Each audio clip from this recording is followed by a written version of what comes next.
Hello family, இன்றைக்கி நம்ம கிளாஸில் என்ன டாபிக் பார்க்க போகிறோன்னு பார்த்தீங்கன்னா கல்ச்சுரல் சின்க்ரிட்டிசம் பக்தி மூமெண்ட் இன் இந்தியா. இதை பற்றி தான் நம்ம ஃபுல் அண்ட் ஃபுல் இன்றைக்கி பார்க்க போகிறோம்.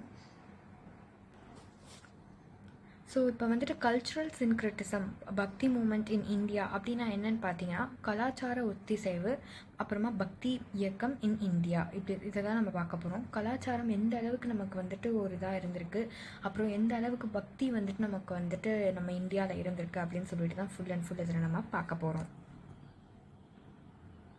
ஸோ இதில் நம்ம வந்துட்டு என்னென்ன டாபிக்ஸ்லாம் கவர் பண்ணுவோன்னு பார்த்தீங்கன்னா, ஃபஸ்ட்டு நமக்கு இதோட இன்ட்ரடக்ஷன் வந்துட்டு வந்துடும். பக்தி மூமெண்ட்னால் என்ன, அது எங்கெங்கெல்லாம் இருந்துச்சு அப்படின்னு சொல்லிட்டு.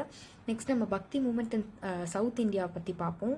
அதுக்கடுத்துன்னு பார்த்தீங்கன்னா conflicts of Buddhism and Jainism, அதாவது புத்திசம் அண்ட் ஜைனிசம் பற்றி நம்ம பார்ப்போம். அப்புறம் சூஃபிசம்னா என்னன்னு சொல்லிட்டு பார்ப்போம். அண்ட் அதோடைய ஏர்லி தாக்கங்கள், ஏராள கால தாக்கங்கள்னால் என்னன்னு சொல்லிட்டு பார்ப்போம். இதனால நமக்கு வந்த அப்புறம் சாலியன் ஃபீச்சர்ஸ் ஆஃப் பக்தி மூமெண்ட்னால நமக்கு என்னென்னலாம் தெரிஞ்சிச்சு, எப்படி இருந்துச்சு அப்படின்னு சொல்லிட்டு நம்ம அதை பற்றி பார்ப்போம். எந்த அளவுக்கு நம்ம பக்தி மூமெண்ட் வந்து நார்த்லேயும் சரி சவுத்துலேயும் சரி நமக்கு எப்படி வந்து அது பரவலாக அமைஞ்சிச்சு அப்படின்னு சொல்லிட்டு நம்ம பார்க்க போகிறோம்.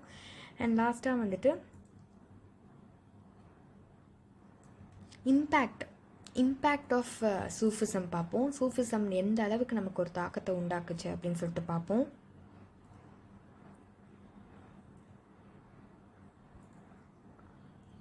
ஸோ இதெல்லாமே நம்ம இந்த கிளாஸில் வந்துட்டு கவர் பண்ண போகிறோம்.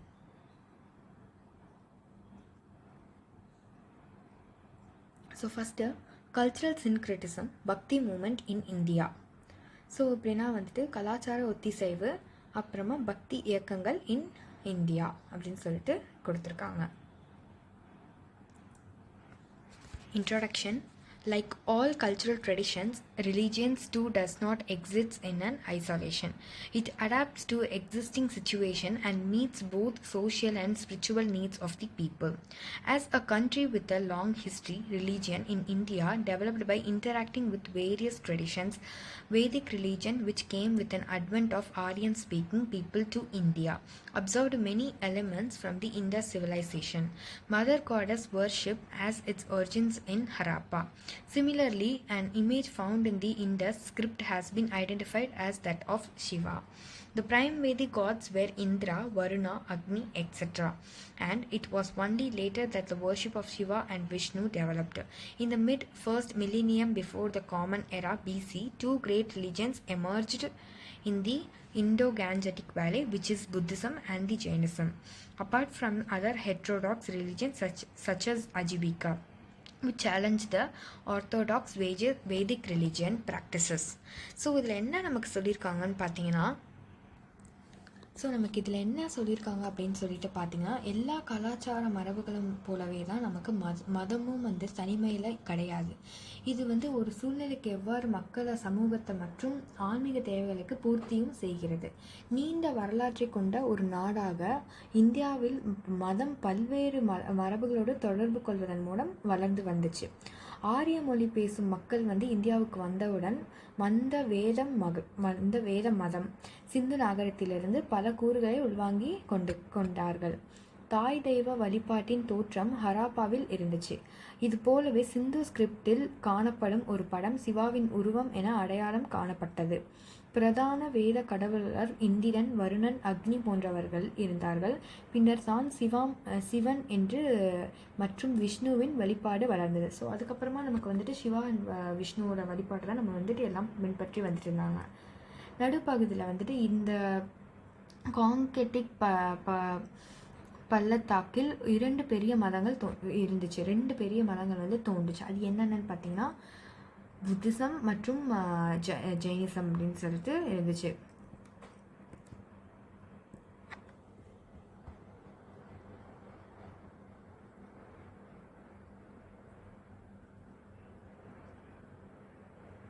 ஸோ இந்த மொழி வந்துட்டு அஜிவிகா அப்படிங்கிற ஒரு பிற மதம் வந்துட்டு மரபு வழி வேத நடைமுறை அது வந்து ஒரு சவாலாக எடுத்துச்சு அப்படின்னு சொல்லிட்டு நமக்கு இந்த இன்ட்ரோடக்ஷனில் கொடுத்துருக்காங்க.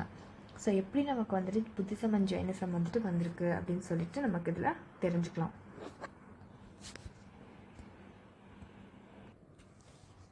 Similarly, in the mid-first millennium of the Common Era, in the southern country, a great religious tradition flourished in the form of devotional or Bhakti movement. Bhakti as a religious concept means devotional surrender to a supreme God for attaining salvations. Even though texts such as Bhagavad Gita talk about the path of Bhakti or Bhakti Marga, the movement gained force only in this period. Historians argue that it emerged in opposition to the ethical, fatalistic and atheistic tradition of Jainism and Buddhism. Vedic theism incorporated certain features from both. While Adi Shankara provided Hinduism with the philosophic doctrine of Advaita to counter the heterodox religions, it remained at the intellectual level. It was a great Shiva Saiva Nayamanas and Vaishnava Asvas with their moving verses gave from to the Bhakti doctrine and won the support of the people. Historians refer to this as the Bhakti movement. This movement, supported by the ruling kings, made a deep and lasting impacts on all aspects like social, political, religious, cultural and linguistic. The South India became the home of religious renaissance from the 7th to the 10th century. With theologians like Ramanuja, it turned into a philosophical and ideological movement in the 11th century. Inspired by many poet saints, the Bhakti cult became widespread from 14th century in the whole of the India. We analyze here the general features of the Bhakti movement. It means proponents, the two different trends, the movement and its impact on social and cultural life of the people. So இதில் என்ன சொல்கிறாங்க அப்படின்னு சொல்லிட்டு பார்த்தீங்கன்னா, இதில் நமக்கு வந்து இப்போ ஜைனிசம் புத்திசம் எந்த அளவுக்கு நமக்கு வந்து இம்பார்ட்டண்ட் கொடுத்துட்டு வந்தாங்களோ அதே அளவுக்கு தான் வந்துட்டு கொடுத்துருக்காங்க.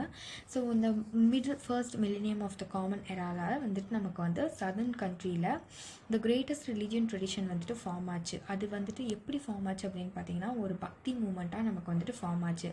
பக்தி தான் எல்லாமே, பக்தி தான் நமக்கு வந்துட்டு காடு, பக்தி தான் நமக்கு வந்துட்டு எல்லாமே நம்ம கொடுக்கறது எல்லாமே சொல்லிட்டு பக்தி தான் அப்படின்னு சொல்லிட்டு நிறையா இதில் வந்துட்டு கொடுத்துருக்காங்க.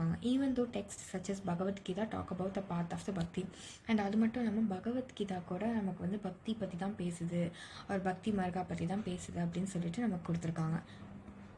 The movement gained force only in this period. So அந்த பீரியடில் மட்டும்தான் வந்துட்டு இந்த மாதிரி ஒரு பாசிட்டிவான வைப்ஸ்லாம் வந்துட்டு அந்த டைமில் தான் ஃபார்ம் ஆச்சு.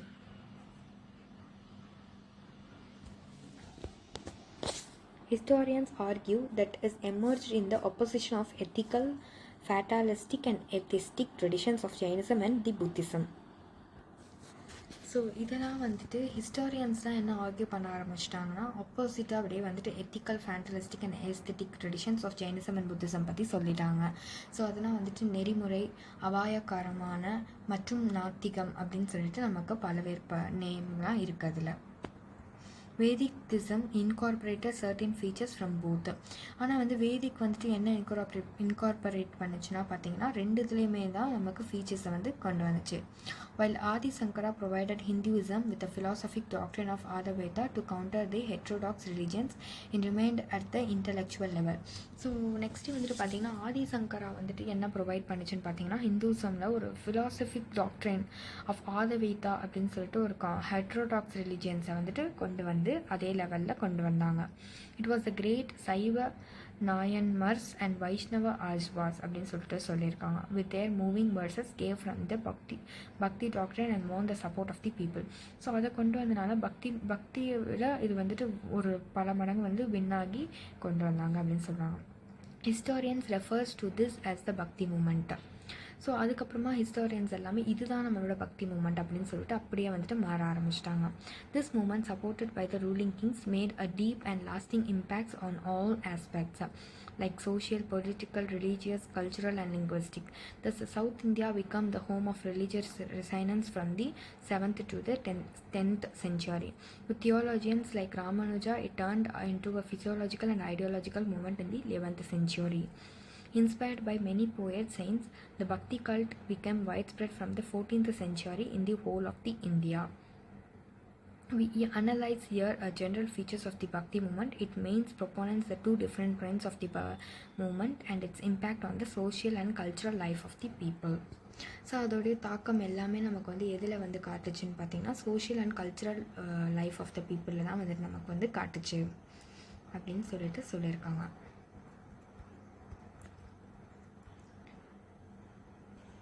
அறிமுகம். பிற பண்பாட்டு மரபுகளைப் போலவே மதமும் தனித்து இருப்பதில்லை. நிலவும் சூழ்நிலைகளோடு தன்னை தகவமைத்து கொண்டு மக்களின் சமூக ஆன்மீக தேவைகளை மதமும் நிறைவு செய்கிறது.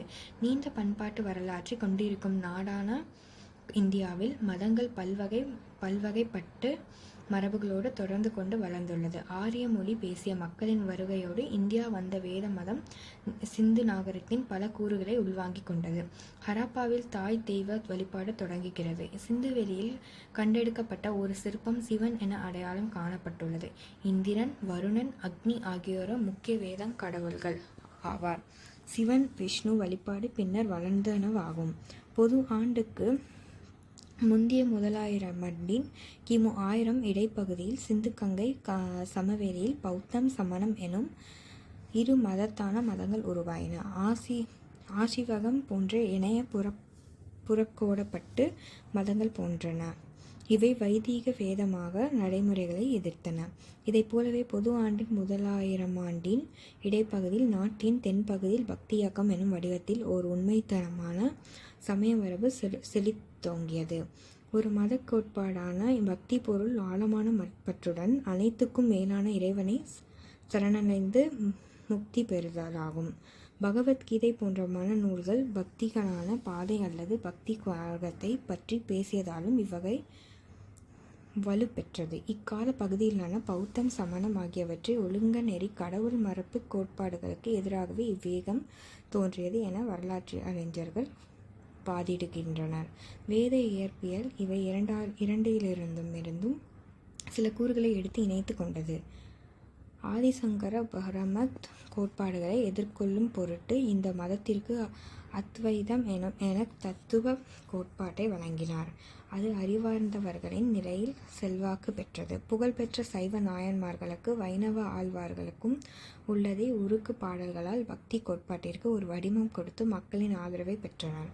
வரலாற்றை வளர்கள் இதனை பக்தி இயக்கம் என அழைக்கப்படுகின்றனர். பக்தி இயக்கம் அரசு ஆதரவோடு சமூக, அரசியல், மதம், பண்பாடு, மொழி ஆகிய தளங்களில் மிக ஆழமான நீடித்த தாக்கத்தை ஏற்படுத்தியது. இவ்வாறு தென்னிந்தியா 7ஆம் நூற்றாண்டிலிருந்து 10ஆம் நூற்றாண்டு வரை மத மறுமலர்ச்சியின் இல்லமாக விளங்கியது. ராமானுஜர் போன்ற இயற்பியலாளர்களால் அது 11ஆம் நூற்றாண்டின் ஒரு தத்துவ சித்தாந்த இயக்கமாக மறுவடிவம் கொண்டது. பக்தி வழிபாடு அடியார்கள் கொடுத்து ஊக்கத்தினால் 14ஆம் நூற்றாண்டில் இந்தியா முழுவதிலும் பரவியது. நாம் இங்கு பக்தி இயக்கத்தின் பொதுவான கூறுகளையும் அதை முன்னெடுத்து முக்கியமானவர்களையும் அதன் இருவகையாக போக்குகளையும் மக்களின் சமூக பண்பாட்டு வாழ்வில் அது ஏற்படுத்திய தாக்கத்தையும் பகுந்தாய்வு செய்து உள்ளோம். ஸோ இதுதான் நமக்கு சொல்ல வராங்க. ஸோ நெக்ஸ்ட்டு வந்துட்டு பார்த்தீங்கன்னா பக்தி மூமெண்ட் இன் சவுத்து. நம்ம சவுத் இந்தியாவில் அதாவது தென்னிந்தியாவில் எப்படி நமக்கு இந்த பக்தி மூமெண்ட் ஸ்ப்ரெட் ஆச்சு, எப்படி நமக்கு இந்த பக்தி மூமெண்ட் அப்படிங்கிற ஒரு நேம் வந்துச்சு அப்படின்னு சொல்லிட்டு பார்த்தீங்கன்னா, ஸோ நமக்கு யார் பக்தி மூமெண்ட்டை சவுத் இந்தியாவில் ஸ்டார்ட் பண்ணாங்கன்னு பார்த்தீங்கன்னா ஆழ்வாராஸ். அதாவது யாருன்னு பார்த்தீங்கன்னா இந்த devotees of lord Vishnu and Nayanars devotee of Shiva. So அதாவது விஷ்ணு அண்ட் லார்ட் சிவானால தான் இந்த மாதிரி ஆழ்வாராஸ் அவங்கனால தான் நமக்கு பக்தி மூமெண்ட் சவுத் இந்தியாவில் பரவக்கூடிய ஒரு நிலைமை ஏற்பட்டுச்சு அப்படின்னு சொல்கிறாங்க. ஸோ இது எப்படின்னா அவங்க வேரியஸ் பிளேசஸில் அவங்க ட்ராவல் பண்ணுவாங்க. லைக் சிங்கிங், இந்த மாதிரி ப்ரைசஸ் ஆஃப் காட்ஸ் பற்றி அவங்க நிறையா இடத்துல அவங்க பாடிட்டே போவாங்க. அதுக்கப்புறம் மெனி டெம்பிள்ஸ், நிறையா டெம்பிள்ஸில் அவங்களோட சாக்ரெட் பிளேசஸ் ஃபார் பில்கிரிமேஜாக ஃபார்ம் ஆச்சு அப்படின்னு சொல்லிட்டு நமக்கு சொல்ல வருது.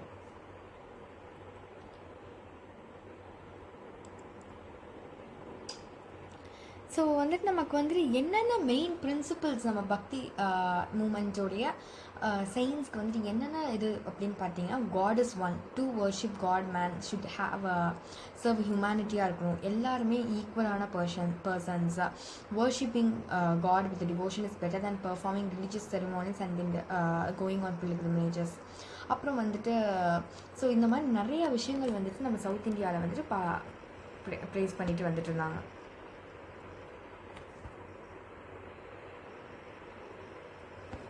ஸோ இப்போ bhakti movement in south.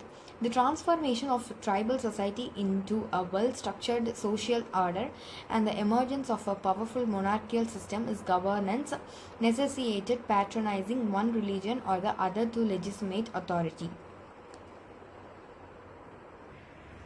So the transformation of the tribal society into a well-structured social order and the emergence of a power monarchical system of governance necessitated patronizing one religion or the other to legitimate authority.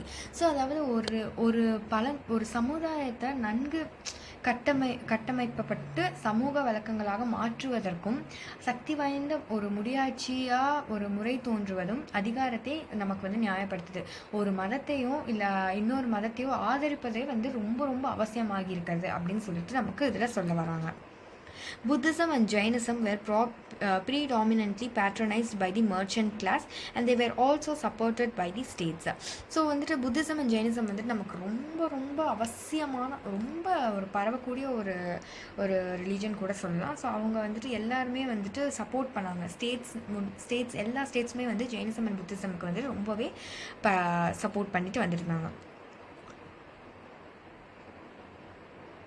The Bhakti movement originated among the land-holding castes and it was critical of Buddhists and the Jains. So பக்தி moment எப்படி எங்கெல்லாம் originate பண்ணாங்க? Land holding கேஸ்டஸ்க்கு கூட அவங்களாம் நமக்கு originate பண்ணாங்க. And எல்லாமே Buddhist and Jainism கூட தான் சொல்கிறாங்க. This also led to fight for Royal patronage. So இதை நம்ம ராயல் பேட்ரனேஜ், அதாவது இது ஒரு அரசு ஆதரவுக்கு கூட இவங்க ஃபைட் பண்ணுறதுக்கு அவங்க ரொம்பவே கடமைப்பட்டு இருந்திருக்காங்க அப்படின்னு சொல்லிட்டு சொல்ல வராங்க. ஸோ இதுதான் பக்தி மூமெண்ட் அண்ட் சவுத் இந்தியாவில் நமக்கு பரவக்கூடிய ஒரு சுச்சுவேஷன் ஆச்சு. தென்னிந்தியாவில் பக்தி வழிபாடு ஒரு பழங்குடி சமூகம் நன்கு கட்டமைக்கப்பட்ட சமூகமாக மாற்றும் பெரும் பொழுதும் அதிகாரமிக்க முடியாட்சி முறையிலான நிர்வாக முறை உருவாக்கும் போது தனது அதிகாரத்தை நியாயப்படுத்தி கொள்ள அதற்கு ஏதாவது ஒரு மதத்தை ஆதரிக்க வேண்டிய தேவை ஏற்படுகிறது. பௌத்தமும் சமமும் பெரும்பாலும் வணிகர்களால் ஆதரிக்கப்பட்டன. அரசுகளும் அவற்றை ஆதரித்தன. பக்தி இயக்கம் நிலவுடைமை சாதிகளிலிருந்து தோன்றியதால் அது பௌத்த மதத்தையும் சமணத்தையும் விமர்சனம் செய்தது. இதன் விளைவாக அரசர்கள் ஆதரவை பெறுவதில் மோதல்கள் ஏற்பட்டன. பக்தியானது சாதி பாலின வேறுபாடுகளின்றி அனைவராலும் அணுக இயலும் என்ற நிலையை ஏற்படுத்தியதன் மூலம் சமணம் பௌத்தமும் பிராமணர்களின் அதிகாரத்தை எதிர்ந்தன. ஸோ இதுதான் நமக்கு bhakti movement in south India. So conflict with Buddhism and Jainism. So என்னென்னலாம் நமக்கு இருக்குது இதில் மூலியமா அப்படின்னு சொல்லிட்டு நம்ம பார்க்க போகிறோம். சோர்சஸ்: த பக்தி literature mostly Puranas and hagiographical texts provide information about the religious conflicts in the Tamil Nadu. Thevaram consists of the hymn by the three Nayamars, Appar, Sammandar and Sundarar. So அப்பர்னா திருநாவுக்கரசர், சம்மந்தர்னா திருஞான சம்பந்தர் அப்படின்னு சொல்லிட்டு சொல்கிறாங்க. Together these constitute the 7 of the 12 Saiva Tirumurais. The 8th Tirumurai consists of the hymns of the Manikavasagar. Many of these hymns articulate their criticism of Jainism and the Buddhism. Periya Puranam by Sekkilar, which narrates the story of the 63 Nayamars, is an important source for the study of the Bhakti movement. The hymns of the Vaishnava saints Alvars are compiled as Nalaira Divya Prabandham. The importance of the Bhakti poems lie in the fact that they are still read, sung and reversed by the people, and they also form an important part of Tamil literary tradition. Epigraphical sources and iconographical also provide much information. So நமக்கு the Bhakti literature, mostly Puranas and hagiographical texts provide information about the religious conflicts in the Tamil Nadu. So நிறைய பக்தி literatures அதில் நம்ம குறிப்பிட்டதாக புராணம்லாம் பார்த்திங்கன்னா நிறைய information நமக்கு கொடுக்கும். லைக் இந்த கான்ஃப்ளிக்ஸ் பற்றி நம்ம தமிழ்நாட்டில் நடந்த ரிலீஜியஸ் கான்ஃப்ளிக்ஸ் பற்றி நிறையா இன்ஃபர்மேஷன்ஸ் நமக்கு கொடுக்கும். Thevaram consists of the hymns by the three Nayamars.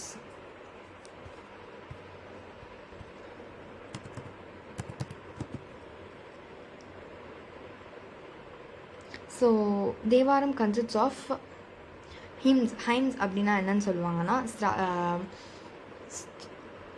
ஸ்தோத்திரங்கள் அப்படின்னு சொல்லிட்டு நம்ம சொல்லுவோம். ஸோ அதில் வந்து நமக்கு 3 இருக்குது, அப்பார், சம்பந்தார் அண்ட் சுந்தரர். ஸோ அப்பார்னா வந்து திருநாவுக்கரசர், சம்பந்தர்னா Thirugnana Sambandar and Sundarar. Together these constitutes of the 7 of the 12 Saiva திருமுறை. ஸோ இதில் வந்துட்டு நமக்கு வந்துட்டு 7 இருக்கும். ஆஃப் த 12ல் நமக்கு 7 வந்துட்டு சைவ திருமுறை அப்படின்னு சொல்லிட்டு சொல்கிறாங்க. இந்த 8 Thirumurai consists of the hymns of the Manikkavasagar. So இதில் வந்து 8 வந்து நமக்கு Manikkavasagar. Most of these hymns articulate their criticism of Jainism and Buddhism.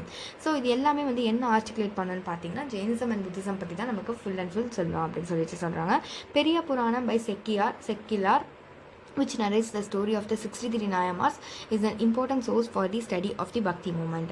So பெரிய புராணம் வந்து யார் எழுதுனாங்கன்னு பார்த்தீங்கன்னா செக்கிலார். ஸோ அதில் என்ன ஸ்டோரிஸ், அதில் என்ன இருக்குது அப்படின்னு சொல்லிட்டு பார்த்தீங்கன்னா 63 நாயன்மார்ஸோடைய இம்பார்ட்டன்ட் சோர்ஸ், 63 நாயன்மார்ஸோடைய ஸ்டோரிஸ் எல்லாமே இருக்குது. ஸோ அது நம்ம பக்தி மூமெண்ட்டுக்காக நம்ம படித்தோன்னா நிறைய அவசியம் இருக்குது அப்படின்னு சொல்லிட்டு சொல்லியிருக்காங்க.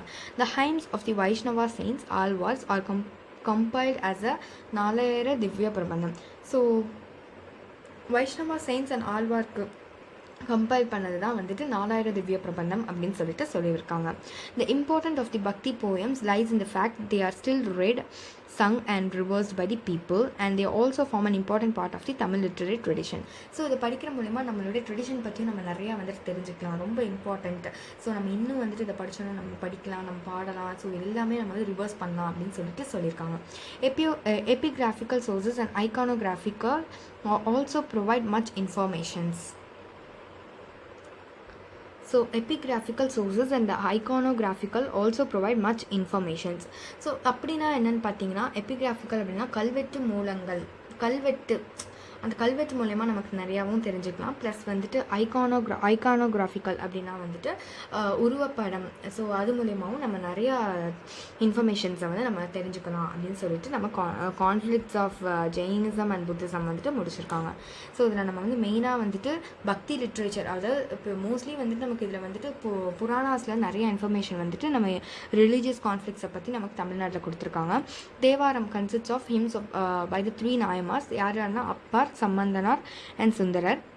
ஸோ இதுலேருந்து நமக்கு 12 இருக்குது. அதில் 7 வந்துட்டு சைவ திருமுறைஸாக நமக்கு வந்துட்டு வழங்கப்படுது. அண்ட் 8 திருமுறைஸ் வந்து மாணிக்க வாசகர் வந்து எழுதியிருக்காங்க. மெனி ஆஃப் தி ஹிம்ஸ் எல்லாமே வந்துட்டு ஜெயினிசம் அண்ட் புத்திசம் பற்றி தான் இருக்கும். பெரிய புராணம் செக்கியார் எழுதியிருக்காங்க. அது வந்துட்டு 63 நாயன்மார்ஸோடைய ஸ்டோரியை தான் வந்துட்டு ஒரு இம்பார்ட்டன்ட் சோர்ஸாக நமக்கு வந்து கொடுத்துருக்காங்க பக்தி மூமெண்ட்டில். வைஷ்ணவா அண்ட் ஆல்வார்ஸ் வந்துட்டு 4000 திவ்ய பிரபந்தமாக நமக்கு கொடுத்துருக்காங்க. த இம்பார்ட்டன்ஸ் ஆஃப் த பக்தி மூமெண்ட் வந்துட்டு நம்ம படித்தோம் அப்படின்னு பார்த்தீங்கன்னா நம்ம வந்துட்டு படிக்கலாம், பாடலாம். ஸோ இது மாதிரி நம்மளுடைய ட்ரெடிஷன் தான் நம்ம ஃபாலோ பண்ணுறதுக்கு ஒரு இம்பார்ட்டண்ட்டான ஒரு வேலைன்னு சொல்லலாம். And epigraphical sources and iconographical also provide much informations of the bhakti மூமெண்ட்டாக. ஸோ கல்வெட்டு மூலமாகவோ இல்லை உருவப்படமாகவோ இன்னும் நம்ம பல தகவல்களை நம்ம தெரிஞ்சுக்கலாம் அப்படின்னு சொல்லிட்டு நமக்கு சொல்லியிருக்காங்க. பௌத்த மற்றும் சமணத்தோடும் மோதல். சான்றுகள். பக்தி இலக்கியங்கள் பெரும்பாலும் புராணங்கள், திருத்தொண்டர்களை பற்றிய வரலாற்று நூல்களை ஆகியவை தமிழகத்தில் நடைபெற்ற பல மோதல்கள் குறித்த செய்திகளை வழங்குகின்றன. தேவாரமானது அப்பர், சம்பந்தர், சுந்தரர் ஆகிய மூவரால் எழுதப்பட்ட பாடல்களை கொண்டவை. இவை மூன்றும் சேர்ந்து 12 சைவ திருமுறையில் முதல் 7 திருமுறைகளாக இடம்பெற்றிருக்கின்றன. மாணிக்க வாசகரின் பாடல்கள் 8வது திருமுறை ஆகும். இவற்றில் பல பாடல்கள் பௌத்தர்களையும் சமணர்களையும் பற்றி விமர்சனங்களை விவரிக்கப்படுவதாகும். சமணர்களை பற்றி விமர்சனங்களை விவரிக்கப்படுவதாகும். 63 நாயன்மார்களை பற்றி கூறும் செக்கிலரின் பெரிய புராணம் பக்தி இயக்கம் குறித்து முக்கிய சான்றாகும். வைணவ அடியார்களாக ஆழ்வார்களின் பாடல்கள் 4000 திவ்ய பிரபந்தமாக தொகுக்கப்பட்டுள்ளன. பக்தி இயக்க பாடல்களின் முக்கியத்துவம் யாதெனில் அவை இன்று வரை மக்களால் படிக்கப்படுகின்றன, பாடப்படுகின்றன, வணங்கப்படுகின்றன. அவை தமிழ் இலக்கிய மரபின் முக்கிய பகுதிகளாகவும் விளங்குகின்றன. ஸோ இதுதான் நமக்கு சொல்லி முடிச்சிருக்காங்க. ஸோ நெக்ஸ்ட் ஏர்லி கான்ஃப்ளிக்ட்ஸ் பற்றி நம்ம பார்க்கலாம்.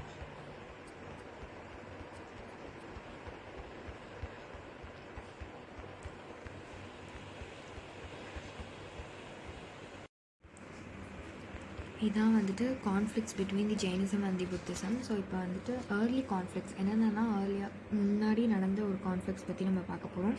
த earliest instances of the conflict between Saivism and Vaishnavism on the one hand and the Saramanic sects of Buddhism and the Jainism on the other hand occurred during the Pallava period.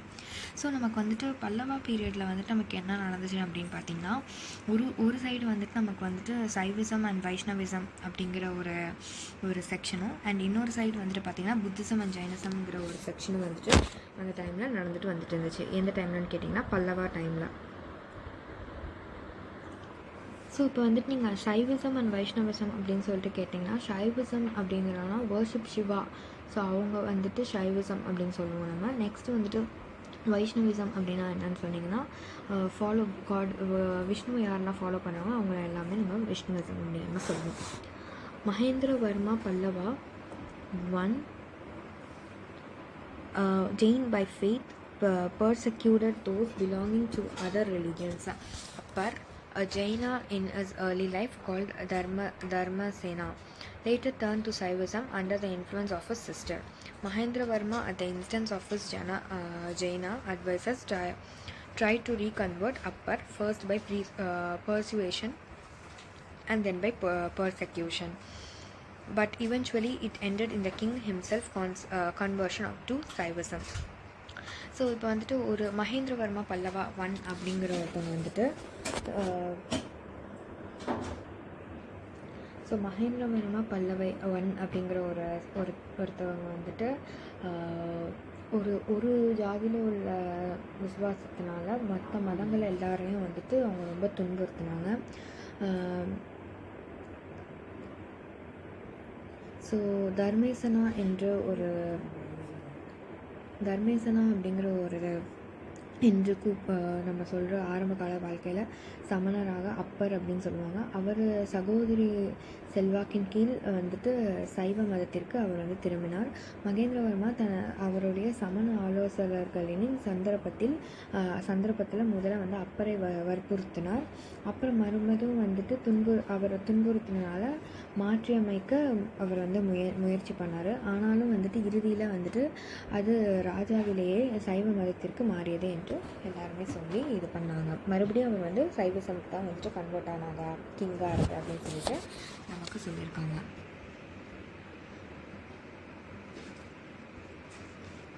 According to the tradition, Sambandanar defeated Jains in the theological debate and consequently his opponents well impaled. Maravarman Arikesari 640 to 670, also known as Koon Pandian, who converted from Saivism to Jainism, was later reconverted under the influence of the Sambandanar. According to Saivite legend, after his reconversion, he ordered a massacre of Jains in the Sambandam, a village in Madurai district. So நம்ம ட்ரெடிஷனுக்கு ஏற்ற மாதிரி சம்பந்தனார் வந்துட்டு ஜெயின்ஸோடைய இதை வந்து டிபேட்டில் வந்துட்டு இருந்தாங்க. So Maravarman Arikesari அப்படிங்கிற ஒருத்தவங்க வந்துட்டு கூன் பாண்டியன் அப்படின்னு நம்ம சொல்லுவோம். அவங்க வந்து சைவிசம்லேருந்து ஜெயினிசமுக்கு மாறினாங்க. அண்ட் மறுபடியும் அவங்க வந்து ரீகன்வெர்ட் ஆனாங்க, மறுபடியும் மாறினாங்க சம்பந்தனாருடைய இன்ஃப்ளூயன்ஸ்னால. ஸோ இப்போ சைவியட் லெஜண்ட்னால அதுக்கு அவர் ரீகன்வர்ஷனுக்கு அப்புறமா வந்துட்டு அவர் என்ன ஆர்டர் பண்ணாருன்னு கேட்டிங்கன்னா, அந்த மாவட்டத்தில் அவங்க என்ன ஆர்டர் பண்ணாங்கன்னு கேட்டிங்கன்னா, அவங்களுடைய சமணர்களை வந்துட்டு படுகொலை செய்ய வந்துட்டு அவர் வந்து உத்தரவிட்டார் அப்படின்னு சொல்லிட்டு சொல்லி முடிச்சிட்ருக்காங்க. அது மதுரை டிஸ்ட்ரிக்டில். The philosophical treatises such as the Saiva Siddharthana text contain elaborate disputation of Buddhist and Jain philosophies. Some of the Saiva Siddharthana texts such as Sivanana Sityar contain a separate section called Parapakam, which is essentially refute Buddhist and Jain the theological arguments. Bhakti literature and hagiography narrate instances of conflict and the defect of the heterodoxy. Inscriptions indicate that such as a conflict was accompanied by violence with the impaling of many monks அப்படின்னு சொல்லிட்டு சொல்லியிருக்காங்க. So இப்போ எப்படி நமக்கு வந்து சைவ சித்தாந்தன நூல் இருக்குதோ அதே மாதிரி தத்துவ நூல்களும் சமண தத்துவங்கள் விரிவாகவே நமக்கு நிறையா வந்துட்டு தப்பாக கொடுத்துருக்காங்க. சிவஞான சித்தியார் போன்ற சில சித்தாந்த நூல்களை வந்துட்டு சமண இடையில வாதங்களாக நமக்கு முக்கியமாக ஒரு பரபரப்பாக்கும் என்று ஒரு தனி பிரிவே அதில் வந்துட்டு இருக்குது நமக்கு.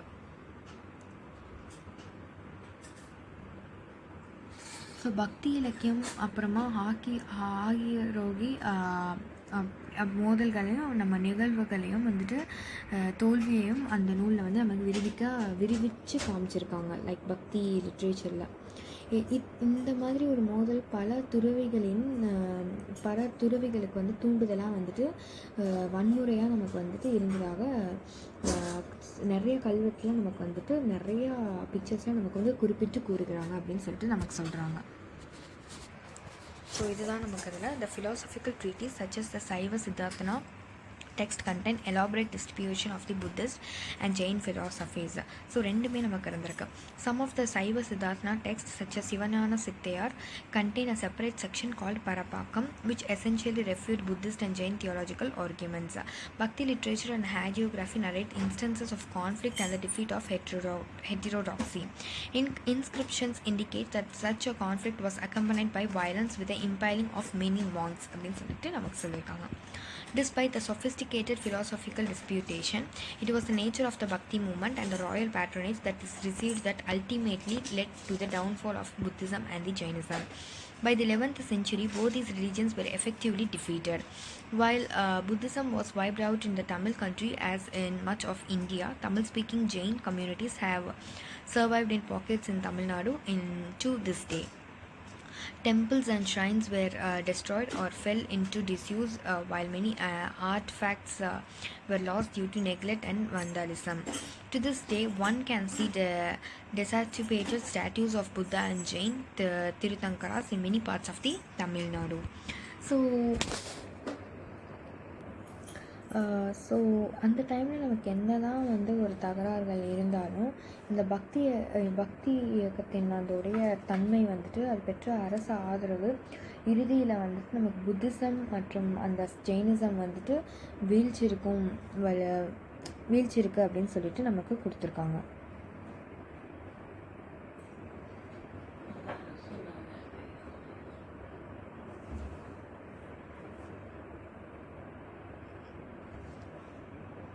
By the 11th century, both these religions were effectively defeated. So இந்த ரெண்டு ஜெயினிசம் அண்ட் புத்திசம் வந்துட்டு அந்த டைமில் வந்துட்டு டிஃபீட் ஆகிட்டாங்க, தோல்வி அடைஞ்சிட்டாங்க. While Buddhism was wiped out in the Tamil country, as in much of India, Tamil-speaking Jain communities have survived in pockets in Tamil Nadu to this day. So அந்த டைமில் வந்துட்டு Buddhism வந்துட்டு எல்லாமே ஜெயினிசமை விட நமக்கு வந்துட்டு புத்திசம் ரொம்ப தோல்வி அடைஞ்சிட்டனால ஜெயினிசம் அந்த டைமில் நமக்கு சர்வை பண்ணுறதுக்காக இருந்தாங்க தமிழ்நாட்டில். டெம்பிள்ஸ் அண்ட் ஷ்ரைன்ஸ் எல்லாமே வந்துட்டு டெஸ்ட்ராய் ஆகிடுச்சு. ஏன்னா வந்துட்டு loss due to neglect and vandalism. So நிறைய நெகோஷியேஷன்ஸ்லாம் நடந்துச்சு. நெக்லெக்ட்னா பறக்கணிப்புலாம் எல்லாமே நடந்துச்சு. ஸோ அதனால் வந்துட்டு நிறைய டெம்பிள்ஸ் அண்ட் ஷ்ரைன்ஸ் எல்லாமே வந்து டெஸ்ட்ராய் ஆகிடுச்சு. To this day one can see decapitated statues of Buddha and the Jain Tirthankaras in many parts of Tamil Nadu. So அதனால் நம்ம வந்துட்டு இந்த மாதிரி நிறைய பார்ட்டில் நம்ம தமிழ்நாட்டில் வந்துட்டு நம்ம பார்க்கலாம் அப்படின்னு சொல்லிட்டு சொல்லியிருக்காங்க. Despite this, the orthodox and the heterodox interacted with each other and they have left a mark. The idea of reunification, which is central to Buddhism and Jainism, was adopted by Saivites and the Vaishnavites. In response to the simplicity and life negotiation of the heterodox sects, Bhakti Movement celebrated life with festivals and rituals. Similarly, the high value accorded to vegetarian food habits and the prohibition on killing of animals may be traced to its influence. The supremacy accorded to the Tamil language was response to the fact that the heterodox religions used North India brackets. Most importantly, Bhakti exponent posited that unlike the fundamentalist religions of Buddhism and Jainism, devotion to Vishnu and Shiva could overcome the fate. Despite this, orthodox and heterodox so ரெண்டுமே வந்து interact பண்ணுவாங்க each other. ரெண்டுமே வந்துட்டு the have a left a mark, அந்த மரபு வழியும் அந்த ஹெட்ரோடாக்ஸும். ஸோ நெக்ஸ்ட்டு வந்து the idea of renunciation, which is central to Buddhism and Jainism, was adopted by Saivites. So அந்த renunciation வந்துட்டு புத்திசம் அண்ட் ஜைனிசம் க்கு நடுவில் இருக்கிறத வந்துட்டு நம்ம அடாப்ட் பண்ணிக்கிட்டாங்க. சைவேட்ஸ் அண்ட் வைஷ்ணவேட்ஸை 2 பேருமே அடாப்ட் பண்ணிக்கிட்டாங்க. In responses to the simplicity and life negation of the heterodox sects bhakti movement celebrated life with festivals and rituals. So இதனால் நமக்கு ஹெட்ரோடாக்ஸ் ஃபேமிலிஸ் எல்லாருமே வந்துட்டு ரொம்ப செலிப்ரேட் பண்ண ஆரம்பிச்சிட்டாங்க ஃபெஸ்டிவல்ஸ் அண்ட் ரிச்சுவல்ஸ் எல்லாமே. Similarly, the high value accorded to vegetarian foods habits and the prohibition on killing of animals may be traced to this influence. So இதனாலேயே வந்துட்டு அவங்க வந்துட்டு வெஜிடேரியன் ஃபுட் மட்டும்தான் எடுத்துக்க ஆரம்பிச்சிட்டாங்க. ப்ளஸ் அனிமல்ஸ் எல்லாமே கில்லிங் பண்ணுறதெல்லாம் ப்ரொஹிபிட் பண்ண ஆரம்பிச்சிட்டாங்க. ஸோ இந்த மாதிரி நிறையா இதனால் இன்ஃப்ளூயன்ஸ் ஆகிருக்கலாம் அப்படின்னு சொல்லிட்டுருக்காங்க. The supremacy according to the Tamil language was a response to the fact that the heterodox religions used North India brackets. So அவங்க எந்த நார்த் இந்தியாவை தான் ஆல்மோஸ்ட் யூஸ் பண்ணிக்கிட்டாங்க இந்த ஹெட்ரோடாக்ஸ் ஃபேமிலிஸ் எல்லாம். மோஸ்ட் இம்பார்ட்டன்ட்லி பக்தி exponents posited that unlike the fatalistic religions of Buddhism and Jainism, devotion to Vishnu and Shiva could overcome the faith அப்படின்னு சொல்லுவாங்க. Thus Vedic Hinduism was transformed by the conflict with Buddhism and the Jainism அப்படின்னு நமக்கு சொல்லியிருக்காங்க. இந்த வேதிக் ஹிந்துவிசமே வந்துட்டு எதுலேருந்து transform ஆகிருக்குன்னு பார்த்தீங்கன்னா conflict with Buddhism and ஜைனிசம்னால தான் வந்துட்டு நமக்கு ட்ரான்ஸ்ஃபார்ம் ஆகிருக்கு அப்படின்னு சொல்லிட்டு சொல்கிறாங்க. ஆரம்ப கால மோதல்கள் பல்லவர் காலத்தில்தான் முதலாக சைவமும் வைணவமும் ஒருபுறமாகவும்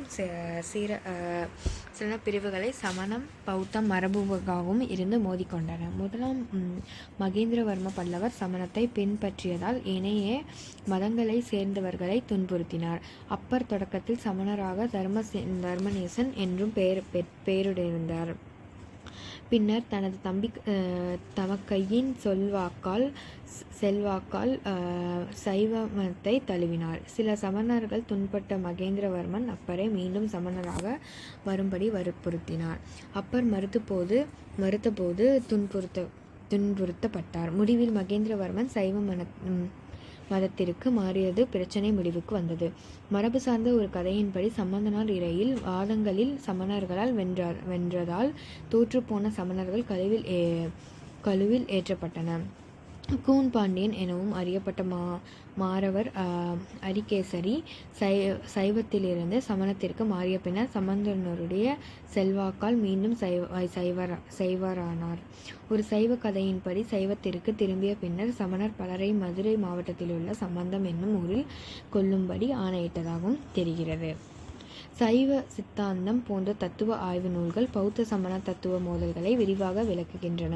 சைவ சித்தாந்த நூல்களில் ஒன்றாக சிவஞான சித்த பெயரில் பரபக்கம் என்ற பெயரில் தனி பிரிவொன்று உள்ளது.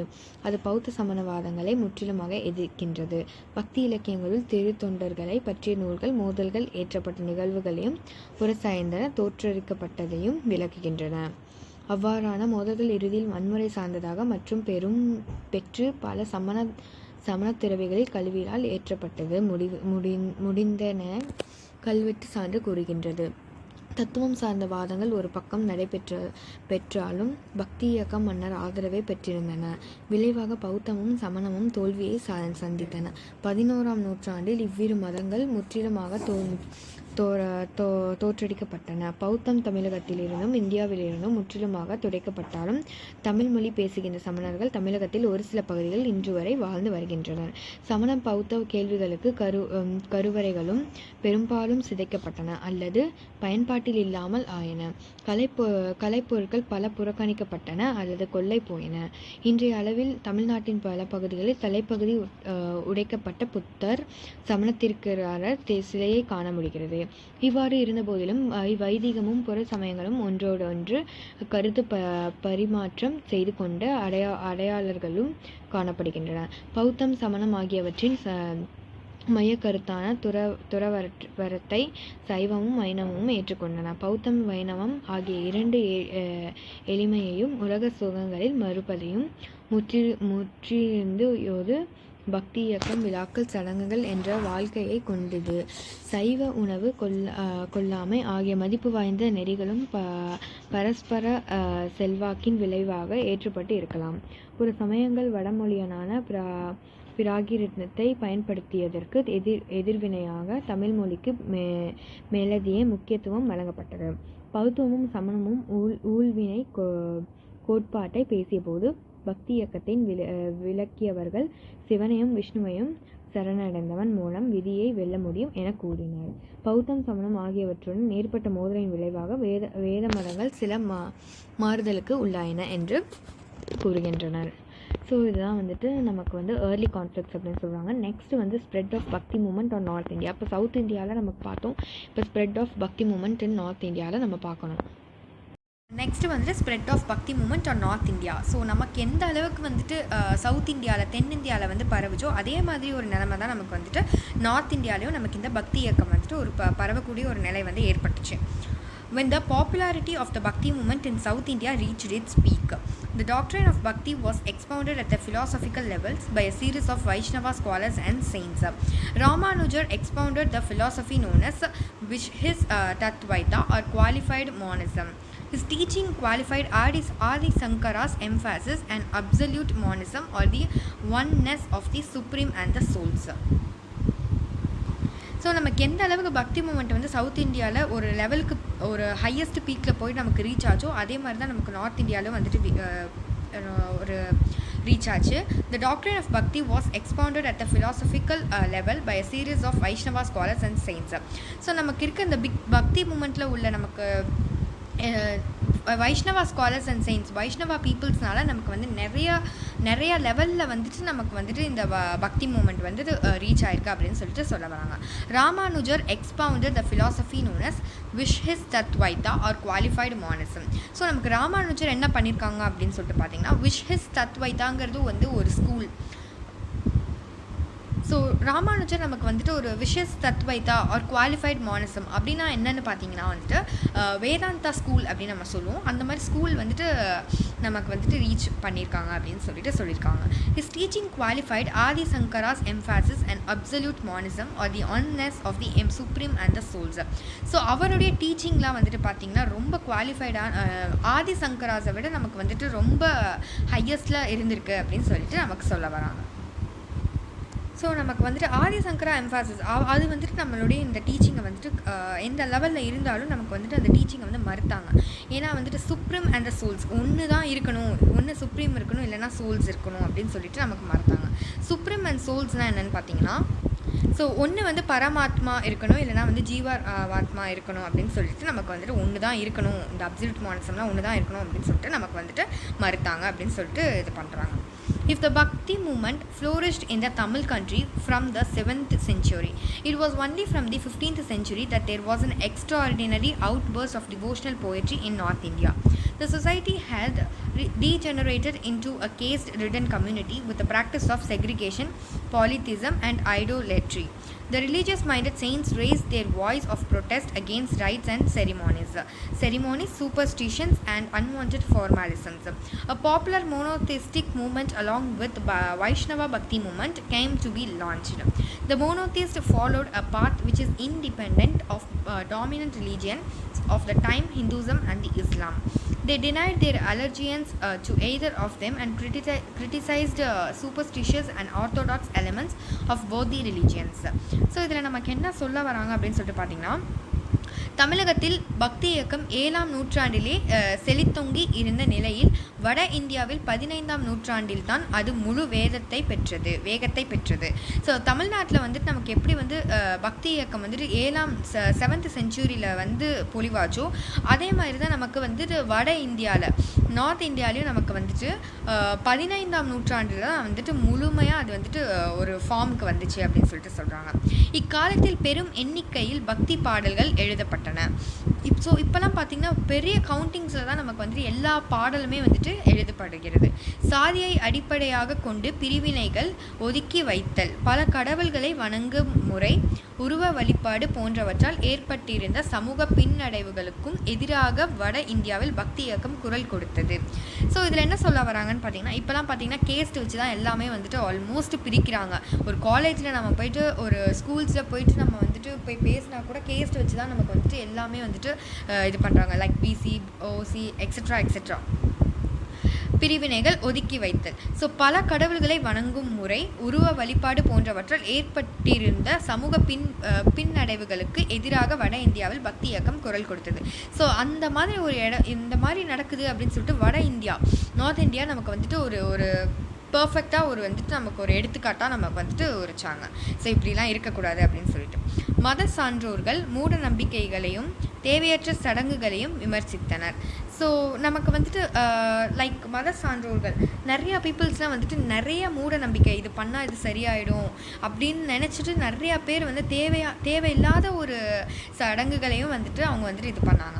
வைணவ பக்தி இயக்கத்தோடு இணைந்து ஒரு கடவுள் கோட்பாட்டை வைத்தவர்கள் அன்றைய அளவில் முக்கிய மதங்களை திகழ்ந்த வைதீகம், இஸ்லாம் ஆகியவற்றிலும் விலகி சுந்தர பாதையை பின்பற்றினர். ஸோ எல்லாத்தையுமே வந்துட்டு அவங்க ஒதுக்கி வச்சுட்டு சுதந்திர பாதையை மட்டும்தான் அவங்க வந்துட்டு பின்பற்றாங்க. இது இல்லை அப்படின்னு சொல்லிட்டு அவங்க வந்துட்டு வெறும் நமக்கு வந்துட்டு சுதந்திர பாதை மட்டும் இருந்தால் போதும் அப்படின்னு சொல்லிட்டு நமக்கு வந்துட்டு அதை தான் அவங்க ஃபாலோ பண்ணிட்டு இருக்காங்க. இவ்விரு மதங்களிலிருந்து மூட நம்பிக்கைகளையும் பழமைவாதத்தையும் விமர்சித்தனர். ஸோ இது எல்லாமே கிடையாது, எந்த மதத்துலேயும் வந்துட்டு நமக்கு இதெல்லாம் கிடையாது அப்படின்னு சொல்லிட்டு நமக்கு கிளியர் பண்ணியிருந்தாங்க. ஸோ இதுதான் நமக்கு சொல்ல வராங்க second பேராகிராஃபில்.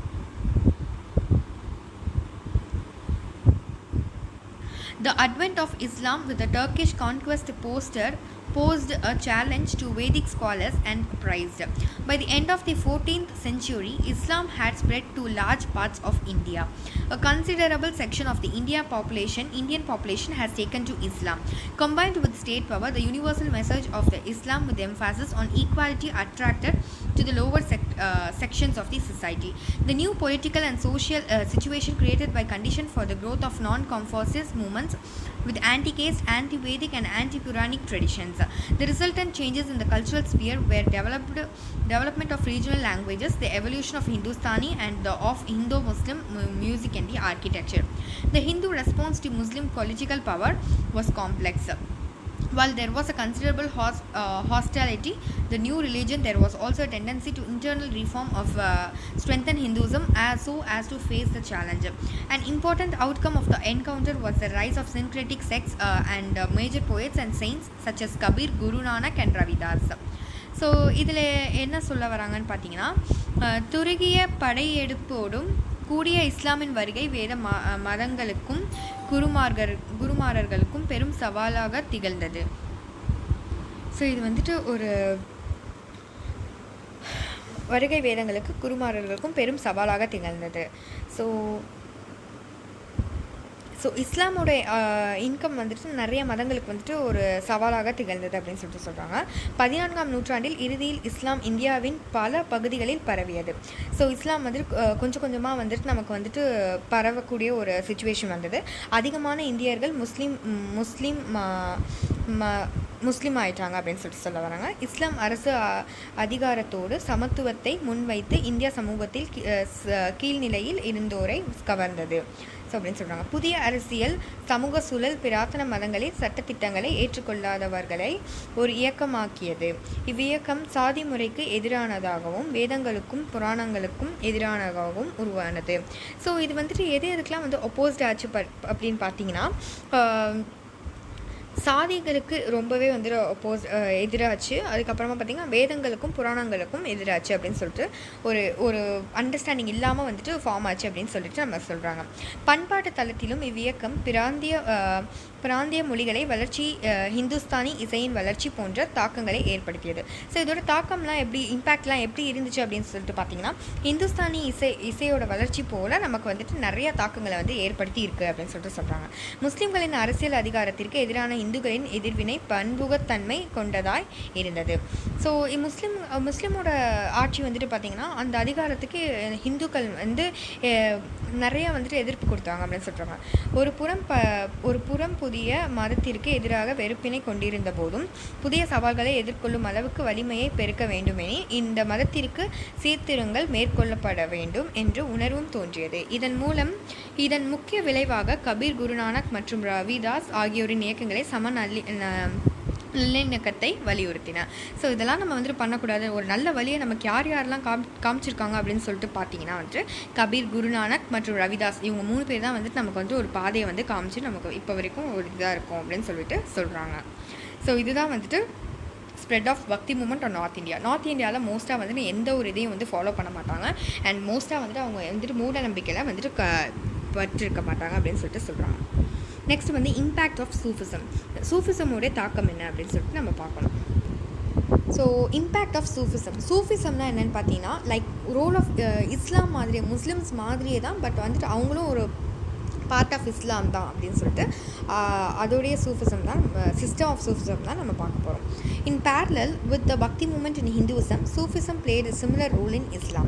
The terms Sufi, Wali, Darwish and Fakir are used for Muslim saints who attempted to develop their intuitive faculties through ascetic exercises, contemplation and reunification and self-denial. By the 12th century, Sufism had become the influential aspect of Islamic social life as it extended over almost the entire Muslim community. Sufism represents the inward or esoteric side and the mystical dimension of the Islam. Sufi saints transcended religious and communal distinction and worked for promoting the interest of the humanity at large. The Sufis were a class of philosophers remarkable for their religious catholicity and tolerance. Sufis regarded God as the supreme beauty and believed that one must admire it, take delight in his thought and concentrate his attention on him only. They believed that God is Mashak, beloved, and Sufis are the Ashiks, lovers. Sufism crystallized in various silsilas or orders. The most popular Sufis order were Skyist, Suhrawardis and Qadiriyas and Naqshbandish. Sufism took root in both rural and urban areas and exercised in deep social, political and cultural influence of the masses. It rebelled against all forms of religion, formalism, orthodoxy, falsehood and hypocrisy, and endeavored to create the new world order in which spiritual bliss was the ultimate goal. At a time when struggle for political power was the prevailing trend, the Sufism saints reminded people of their moral obligations in word torn by strife and conflict. They tried to bring peace and harmony. They blurred the edge of Hindu-Muslim conflicts and prejudices by forgiving the feelings of solidarity and brotherhood between these two religion community. So Sufism. So Hindu மதத்தில் எப்படி நமக்கு தோன்றுச்சோ பக்தி இயக்கம் தோன்றுச்சோ அதே மாதிரி இஸ்லாம் மதத்துலேயும் வந்துட்டு நமக்கு வந்துட்டு சூஃபிசம் வந்துட்டு இருந்துச்சு அப்படின்னு சொல்கிறாங்க. சூஃபி, வாலி, தர்ஷிஸ், பக்கீர் ஆகிய பெயர்களை இஸ்லாமிய ஞானிகளை குறிப்பதாகும். ஸோ இதெல்லாமே வந்துட்டு ஒரு இஸ்லாம் உடைய அறிஞர்களை தான் குறிக்குது அப்படின்னு சொல்கிறாங்க. இவர்கள் தியானம், யோகம் பயிற்சிகள், துறவரம், தியாகம் போன்றவற்றின் மூலம் உள்ளுணர்வை பெருக்கி இறைநிலையை உணர்த்துவார்கள். ஸோ இவங்க எல்லாமே வந்துட்டு உள்ளுணர்வை மட்டும்தான் வந்துட்டு கொண்டு வந்துட்டுருக்காங்க. அதாவது பிலவுட் அப்படி அதை வச்சு தான் வந்துட்டு வந்துட்டுருக்காங்க. 12ஆம் நூற்றாண்டில் இஸ்லாமியரின் சமூக வாழ்வியல் சூஃபிசம் செல்வாக்கு பெற்ற சக்தியை விளங்கியது. ஸோ டுவெல்த் செஞ்சுரியில் நமக்கு வந்துட்டு இஸ்லாம் மாதிரியே வந்துட்டு சூஃபிசமும் ரொம்ப பெரிய ஒரு இதாக வந்துட்டு அமைஞ்சிச்சு அப்படின்னு சொல்லுவாங்க. சூஃபிசம் இஸ்லாமின் உள்ளுணர்வு சார்ந்த உள்முகமான ஆச்சரியமான மற்றொரு பக்கமாகும். மதம், சமூக வேறுபாடுகள் என்ற எல்லைகளை தாண்டி சூஃபிகள் ஒட்டுமொத்த மனித குலத்தின் மேம்பாட்டிற்காக பணி செய்தனர். தத்துவ ஞானிகளாக இவர்கள் தங்கள் பார்ந்த மனப்பான்மையாக பெயர் பெற்றனர். ஸோ இவங்களுக்கு ஒரு தனி ஒரு நேமே இருக்குது. ஸோ இவங்க எந்த ஒரு இதையும் நம்ப மாட்டாங்க. இவங்களுடைய பிலாட் லவ்ட் ஒன்ஸ் தான் வந்துட்டு நம்புகிறாங்க அப்படின்னு சொல்லிட்டு சொல்கிறாங்க. இறைவனை அனைத்துக்கும் மேலான அழகின் உச்சம் என சூஃபிகள் கருதினர். ஸோ இறைவனுக்கும் மேலான ஒரு லவ் தான் வந்துட்டு நமக்கு வந்துட்டு எல்லாமே அப்படின்னு சொல்லிட்டு அவங்க வந்துட்டு கருதினாங்க. அவ்வழகை கண்டு ஆச்சரியப்பட்டால் வேண்டும், அதை நினைத்து மகிழ்ச்சி கொள்ளுதல் வேண்டும், முழு கவனத்தையும் இறைவன் மேல் குவித்தல் வேண்டும் என்றார். ஸோ அவங்க வந்துட்டு எல்லாமே வந்துட்டு இறைவன் தான். ஸோ அவங்க மற்றவங்களையும் அப்படி தான் வந்துட்டு அவங்க சொல்கிறாங்க அப்படின்னு சொல்லிட்டு நமக்கு சொல்கிறாங்க. அவர் கடவுள்களை நேசிப்பவர்கள் என்று நம்பினார். ஸோ பின்னாளில் சூஃபிசம் பல பிரிவுகளை கொண்டதாக மாறியது. சுரவார்டி, குவாத்திரியா, நஸ்பந்தி ஆகிய முக்கிய பிரிவுகளாகும். ஸோ இதில் எல்லாமே வந்துட்டு சூஃபிசம்லேருந்து நிறையா பிரேக் ஆகி நமக்கு வந்துட்டு நிறைய டிஃப்ரென்ஷியேட்ஸ் ஆச்சு அப்படின்னு சொல்லிட்டு சொல்கிறாங்க. சூஃபிசம் புறங்களிலும் கிராமப்புறங்களிலும், ஸோ அர்பன் ஏரியாஸ்லேயும் சரி, சிட்டிலையும் சரி, வில்லேஜஸ்லேயும் சரி நிறையா வந்துட்டு வந்துச்சு. சமூக அரசியல் பண்பாட்டு தளங்களையும் தாக்கத்தையும் ஏற்படுத்தியது. ஸோ இதுலேருந்து நமக்கு நிறைய பொலிட்டிக்ஸும் நிறைய பண்பாடும் நமக்கு வந்து நிறையாவே வந்துட்டு இதில் வந்து ஒரு இம்பேக்டை ஏற்படுத்திச்சு. சூஃபிசம் அனைத்து விதமான மத சம்பிரதாயத்தையும் பழமைவாத வெளியிடம் ஆகியவற்றை எதிர்த்தது. ஸோ எந்த ஒரு சம்பிரதாயத்தையும் சரி, எந்த ஒரு பழமைவாதமும் சரி, இவங்க வந்துட்டு எதுவுமே வந்துட்டு ஃபாலோ பண்ண மாட்டாங்க. ஆன்மீக பேரின் நிலையை மட்டும் இலக்காக கொண்ட புதிய ஒழுங்கை உருவாக்க ஆசை கொண்டது. அரசியல் அதிகாரத்திற்காக மோதிக்கொள்வதே இயல்பாக இருந்த ஒரு சூழலில் போர்களாலும் போட்டிகளாலும் சூழல் பால்பட்டு கிடந்த நிலையில் சூஃபிகள் அமையும்படி மகிழ்ச்சியையும் நிலைநாட்ட பணிபற்றினார். சூஃபிகள் மகத்தான பங்களிப்பு இந்துக்களுக்கும் முஸ்லிம்களுக்கும் இடையான வெறுப்பின்குரிய முனைகளை மழுங்கடித்து அவர்களிடையே சகோதரத்துடையும் ஐக்கியத்தோடும் ஏற்படுத்தியதாகும். ஸோ இவங்க வந்துட்டு யார்கிட்டையுமே வந்துட்டு பாரபட்சம் பார்க்காம வந்துட்டு பழகுவாங்க. யாரையுமே வந்துட்டு அவங்க வந்துட்டு ஒதுக்க மாட்டாங்க அப்படின்னு சொல்லி இப்போ வரைக்கும் நம்ம யாராக இருந்தாலும் சரி, ஹிந்துசமும் சரி, கிறிஸ்டியானிசமும் சரி, ஒரு நல்ல ஒரு பிரதர்ஹுட்டாக வந்துட்டு நமக்கு பழகிட்டு வந்துட்டுருக்காங்க அப்படின்னு சொல்கிறாங்க. நெக்ஸ்ட்டு வந்துட்டு பார்த்திங்கன்னா salient features of the Bhakti movement. The Bhakti reformers preached the principles of monotheism, oneness of God. They believed in freedom from the cycle of life and death. They advocated that the salvation could be attained only by deep devotion and faith in God. They emphasized the self-surrender for obtaining the bliss and grace of God. Gurus could act as guides and preceptors. They advocated the principle of universal brotherhood. They criticized idol worship. They stressed the singing of hymns with the deep devotion, arguing that all living beings, including humans, were God's children. They strongly denounced the caste system which divided people according to their birth. They condemned ritualism, pilgrimages and fast. They did not consider any languages as sacred and composed poems in language of the common people. So பக்தி இயக்கம் வந்துட்டு ஒரு கடவுள் கொள்கை அப்படின்னு சொல்லிட்டு நம்பிச்சிருந்தாங்க. பிறப்பு இறப்பு வந்துட்டு இன்னும் சுழற்சியிலிருந்து விடுபட முடியும் என நம்பினர். இறைவனிடம் ஆழமான மற்றும் நம்பிக்கையும் கொள்வதன் மூலம் முக்தி அடைய முடியும் என கருத்தை முன்வைத்தனர். ஸோ அவங்க வந்து எல்லாமே வந்து கடவுள் தான் அப்படின்னு சொல்லிட்டு அவங்க நம்பி இப்போ வரைக்கும் இருக்கிறோம் நம்ம எல்லாருமே. இறைவனுடைய அருளை பெற அர்ப்பணிப்பு வற்புறுத்தினர். குருவனார் வழிகாட்டியாகவும் ஆசிரியராகவும் இருத்தல் வேண்டும். ஸோ குரு வந்துட்டு நம்ம எப்பவுமே வந்து ஒரு வழிகாட்டியாகவும் நம்ம நல்ல ஆசிரியராகவும் இருத்தல் வேண்டும் அப்படின்னு சொல்லுவாங்க. உலோக சகோதரத்துவம் என கொள்கையை போதித்தனர். ஸோ யார்கிட்டையுமே அவங்க வந்துட்டு எந்த ஒரு இதையுமே இது பண்ணாமல் நல்ல ஜாலியாக இருப்பாங்க அப்படின்னு சொல்கிறாங்க. உருவ வழிபாட்டை விமர்சனம் செய்தனர். ஆழ்ந்த பக்தியுடன் பாடல்கள் பாட வேண்டும் என வலியுறுத்தினர். மனிதர்கள் உள்பட அனைத்து உயிரினங்களும் கடவுளின் குழந்தைகளே என்று கூறினர். பிறப்பின் அடிப்படையில் மக்களை பிரித்து வைக்கும் சாதி முறையை கண்டனம் செய்தனர். சடங்குகள், சம்பிரதாயங்கள், புதியாத்திரங்கள், நோன்பு ஆகியவற்றை கண்டனம் செய்தனர். ஸோ இதான் வந்து எந்த மொழியையும் புதினமான மொழி என அவர்களால் கருதவில்லை. மக்களின் மொழி பாடல்கள் ஏற்றினர். ஸோ இது எல்லாமே வந்துட்டு salient features of Bhakti movement. Next impact. இது பக்தி மூமெண்ட்டோடைய இம்பேக்ட்ஸ் என்ன அப்படின்னு சொல்லிட்டு பார்க்கணும். Salvation, which was previously considered attainable only by people of the first three orders in the social hierarchy, became available to everyone. Bhakti movement provided women and members of the lower strata of the society an inclusive path to spiritual salvation. Literature on devotional songs in religion languages became profuse. The poet saints of his movement championed a wide range of philosophical positions ranging from the theistic dualism of Dvaita and absolute monism and of Advaita. Much of the religion of deity names, conducting festivals, going on pilgrimages, performing rituals relating to Sufism and Vaishnavism have survived to this day. So இதோடைய தாக்கங்கள் என்னென்னு பார்த்தோம்னா, முக்தி என்பது வர்ணாஸ்மக் கொள்கையின்படி முதல் 3 படி நிலைகளை சேர்ந்த மக்களுக்கு மட்டுமே உரியது என்ற நம்பிக்கையை மாற்றி அது அனைவருக்கும் உரியது என்ற கருத்தை முன்வைத்தனர். ஸோ இந்த ப்ராடக்ட் வந்து இவங்களுக்கு தான் அப்படின்னு சொல்லிட்டு எழுதி வைக்கல, இது இருக்கிற எல்லா மக்களுக்கும் அப்படின்னு சொல்லிட்டு எந்த ஒரு பாதுபட்சம் பார்க்காம வந்துட்டு அவங்க வழங்கியிருக்காங்க. பக்தி இயக்கம் பெண்களுக்கு சமூகத்தின் அடித்தட்டிலிருந்து மக்களுக்கு சேர்ந்து ஆன்ம விடுதலை வழியை காட்டியது. பிராந்திய மொழிகள் எழுதப்பட்ட பக்தி இலக்கியங்கள் எண்ணிக்கையை பெருகின. ஸோ இது மாதிரி பக்தி இயக்கங்கள் வந்து எழுதின ஒரு எண்ணிக்கை வந்து ரொம்ப அதிகமாயிட்டே போச்சு. பக்தி இயக்கத்தின் சேர்ந்த துறவிகள் தத்துவ ஞான துறையில் சிறந்து விளங்கி அத்வைத்தம் ஆகிய தத்துவ கோட்பாடுகளை வழங்கினர். இக்காலத்தில் பிராந்திய அளவில் நடைமுறையிலிருந்து பண்பாட்டு பழங்காலங்களான அனைவரும் ஒன்று சேர்ந்து பாடுவது, பண்டிகைகள் விழாக்கள் நடத்துவது, புனித பயணங்கள் செல்வது, சைவ வைணவ சடங்குகளை செய்வது ஆகிய இன்று வரை நடைமுறையில் உள்ளன. ஸோ இப்போ வரைக்கும் நம்ம வந்துட்டு எல்லாமே வந்துட்டு ஒன்று கூடி தான் வந்துட்டு பண்ணிகிட்ருக்கோம். ஒரு ஒரு ஒரு ஒரு ஃபெஸ்டிவலாக இருந்தால் சரி, ஒரு ஃபங்க்ஷனாக இருந்தால் சரி, ஸோ ஒரு திருவிழாவாக இருந்தாலும் சரி, எல்லாமே வந்துட்டு இப்போ வரைக்கும் ஒன்றா இருந்து செஞ்சிட்ருக்கோம் அப்படின்னு சொல்லிட்டு சொல்ல வராங்க. இதுதான் வந்துட்டு பக்தி இயக்கத்தின் தாக்கங்கள் அப்படின்னு சொல்லிட்டு நமக்கு குறிக்கிறாங்க. ஸோ இன்றைக்கி அவ்வளோதான். ஸோ இன்றைக்கி நம்ம ரொம்ப இம்பார்ட்டண்ட்டான ஒரு டாபிக் அப்படின்னு சொல்லிட்டு பார்த்திங்கன்னா வந்துட்டு இந்த பக்தி இயக்கம்.